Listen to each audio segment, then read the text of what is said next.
இந்த சூப்பரான சுவையான உருளைக்கிழங்கு சாதம் எப்படி செய்யணும் அப்படின்னு பார்த்துடலாமா? ரொம்ப ரொம்ப சிம்பிள் தாங்க. சட்டுன்னு 10 நிமிஷத்தில் செஞ்சிடலாம். வாங்க பார்க்கலாம்.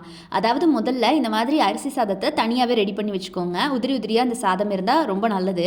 தனியாக எடுத்து வச்சுட்டு கூடவே இந்த பூண்டை வந்து உரலில் போட்டு 1க்கு 2 இந்த மாதிரி தட்டி எடுத்து வச்சுக்கோங்க. அதுக்கப்புறம் ஒரு கடாயில் எண்ணெய் ஊற்றி எண்ணெய் ஹீட் ஆனதுக்கப்புறமா கடுகு போட்டுக்கோங்க. கடுகு நல்லா பொரிஞ்சு வந்ததுக்கப்புறமா கடலைப்பருப்பு எடுத்து வச்சுக்கோங்க. அடுத்து நம்ம கடலைப்பருப்பு தான் போட போகிறோம். அதுவும் போட்டதுக்கப்புறமா கூடவே நல்ல ஒரு கைப்பிடி அளவு தாராளமாக சீரகத்தை எடுத்து வச்சுக்கோங்க. சீரகத்தை நல்லாவே போட்டுக்கோங்க நிறையாவே. அந்த ஃப்ளேவர் வந்து இந்த சாப்பாட்டில் நிறைய காட்டுச்சு அப்படின்னா இன்னும் டேஸ்ட்டாக இருக்கும். இடித்து வச்ச பூண்டையும் உள்ளே போட்டு நல்லா தாளித்து விடுங்க. பூண்டு நல்லா பொன்னிறமாக ஒரு மாதிரி கோல்டன் கலரில் வர வரைக்கும் வதக்கி விட்டுக்கோங்க.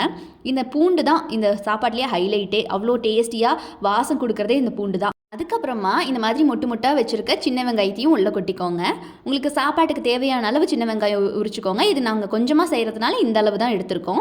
அதுக்கப்புறமா இது நல்லா வதக்கி விட்டுக்கோங்க. இந்த பூண்டும் இந்த சின்ன வெங்காயமும் எண்ணெயில் மிதக்க மிதக்க வேகட்டும். அப்போ தான் டேஸ்ட் சூப்பராக இருக்கும்.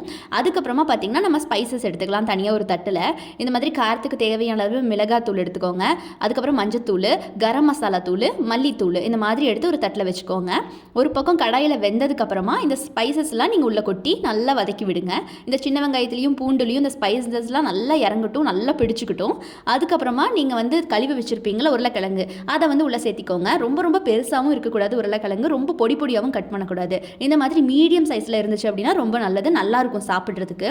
இது நல்லா வதக்கி விட்டுக்கோங்க. இது வேகிறதுக்கு தான் நமக்கு கொஞ்சம் டைம் எடுக்கும். ஸோ இந்த உருளைக்கிழங்கு நல்லா வேகட்டும். இது கூடவே வந்து கருகாப்பிலையும் நீங்கள் உள்ளே போட்டுக்கிற மாதிரி இருக்கும். ஃப்ளேவருக்கு வந்து இந்த கருகாப்பில் இப்போதைக்கு கொஞ்சம் போட்டுக்கோங்க, அப்புறமாவும் கொஞ்சம் போட்டுக்கலாம்.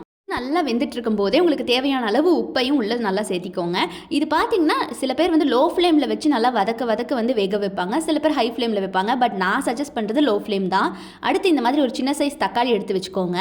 அதுக்கப்புறமா பார்த்தீங்கன்னா இதில் கொஞ்சமாக தண்ணி விட்டுக்கோங்க. வெந்துட்டு இருக்கிற கடாயில் லைட்டாக கொஞ்சம் மைனூட்டாக தண்ணி ஊற்றி இந்த மாதிரி நல்லா கிளறி விட்டுக்கோங்க. இது நல்லா வேகட்டும். ஸோ இது கூட பார்த்தீங்கன்னா நீங்கள் எதுவுமே பண்ண வேண்டாம். இப்போ நீங்கள் மூடி போட்டு வேக வைக்கிற மாதிரி இருக்கும் 5 நிமிஷம். எதுவுமே ஆட் பண்ண வேண்டாம். தண்ணி மட்டும் மைனூட்டாக விட்டுக்கோங்க. ஏன்னா நம்ம வந்து அடிப்பிடிக்கக்கூடாதுன்னு தான் தண்ணி ஆட் பண்ணுறோம். அண்ட் அந்த ஃப்ளேவர்லாம் நல்லா ஊறணுன்னு தான் தண்ணி ஆட் பண்ணியிருக்கோம். ஸோ இந்த பதத்துக்கு வந்துடும் உருளைக்கிழங்கு. நல்லா வந்து மென்று சாப்பிட்ற அளவுக்கு வந்ததுக்கப்புறமா நீங்கள் அறுத்து வச்சுருக்க தக்காளி எடுத்து உள்ளே கொட்டிக்கோங்க. தக்காளி பார்த்தீங்கன்னா ரொம்ப தண்ணி விடுற தக்காளியாக எடுத்துக்க வேண்டாம். இந்த மாதிரி 1க்கு 2 வெட்டி உள்ளே போட்டுக்கோங்க. வதக்கும் போது அது ஸ்மாஷ் ஆகாமல் பார்த்துக்கோங்க. வதக்கும் போது அந்த தக்காளியை 1க்கு 2 வதக்கி விடுங்க. ஏன் அப்படின்னா அந்த தக்காளி ஒரு மாதிரி நசுன்னு போயிடுச்சுன்னா நல்லா இருக்காது. ஸோ இது நல்லா வெந்துட்டு இருக்கும் போதே நீங்கள் வந்து கருகாப்பில் இருக்குல்ல, அந்த கருகாப்பிலையும் கொத்தமல்லியும் சேர்த்து உள்ளே தூவி விட்டு அதை நல்லா வதக்கி விடுங்க. இது நல்லா வாசனையாக இருக்கும். ஸ்பைசஸ்லாம் நல்லா வெந்து வந்துருச்சு. இதுக்கப்புறமா தனியாக வச்சுருக்கிற சாப்பாட்டு எடுத்து உள்ளே போட்டுக்கலாம். நல்லா லேயராக நீங்கள் அதை நார்மலாக போடுவீங்களா அதே மாதிரி உங்கள் ஸ்டைலில் கிளறி விட்டுக்கோங்க.